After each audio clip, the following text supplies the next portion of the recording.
पूर्वी चंपारण जिले के केसरिया थाना क्षेत्र के मोहम्मदपुर गांव में सीएसपी संचालक से अपराधियों ने हथियार दिखाकर 2.5 लाख रुपए लूट लिए। बताया जाता है कि केसरिया थाने के ही मोहम्मदपुर में सेंट्रल बैंक ऑफ इंडिया का सीएसपी केंद्र है। वहीं अपाचे गाड़ी से आए 2 अपराधियों ने सीएसपी संचालक को बंदूक दिखाकर 2.5 लाख रुपए की लूट कर ली। वहीं रुपया लूटने के बाद वह केसरिया की तरफ बड़े ही आसानी से निकल गया। चकिया के डीएसपी सत्येंद्र कुमार सिंह ने इसकी पुष्टि करते हुए कहा कि सरिया की मोहम्मदपुर में सीएसपी संचालक से लूट हुई है। वहीं सीसीटीवी फुटेज की जांच की जा रही है। घटना में जो लोग भी शामिल हैं उनको पुलिस जल्द से जल्द गिरफ्तार कर लेगी।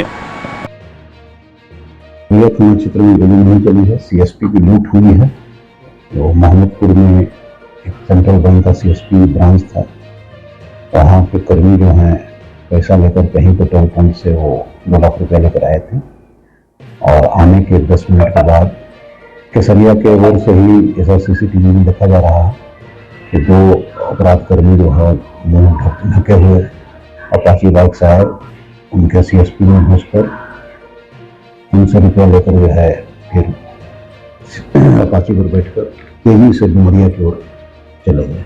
इस संबंध में हम लोग सीसीटीवी फुटेज संभाल रहे हैं और उम्मीद है कि जल्द ही इसका उद्घाटन के द्वारा कर लिया जाएगा। कितना रुपया लूट हो गया सर? 2 लाख तो पेट्रोल पंप से लाने की बात है।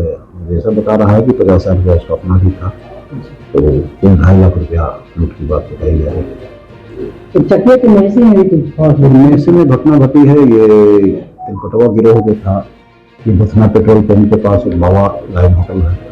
बाबा लाइन होटल के पास कोई खाली ट्रक में जो है तेल काटने का प्रयास कर रहा था। उसी में एक होटल का लड़का जो है वो हल्ला कर किया, तेलकटवा गिरोह है, उसी पर उस पर गोली चला दिया, जो गंभीर रूप से जख्मी हुए। और तेलकटवा गिरोह जो है कुछ तेल काट कर भी चले गए। इस संबंध में जो है हम लोग प्रयासरत हैं और कुछ सफलता कुछ हद तक मिली है। आगे अनुसंधान चल रहा है। उसमें अपराधी तो 2-3 बता रहे हैं लोग। स्थल पर 2 ही आए थे, लेकिन गाड़ी लगी हुई थी, तो 2 अपराधी उसमें भी संभावना है। सामने में 2 ही अपराधी। उसमें कुछ कार्रवाई हुई है? कार्रवाई हुई है। उसमें हम लोग जो है मुजफ्फरपुर के कोई दवरिया है, वहाँ दवरिया थाना के अंदर कोई गाँव है जहाँ से टीम गई हुई है और उम्मीद है कि जल्द ही टीम के द्वारा कुछ सफलता मिलेगी और अनुष्ठान का भी जल्द कर लिया जाएगा।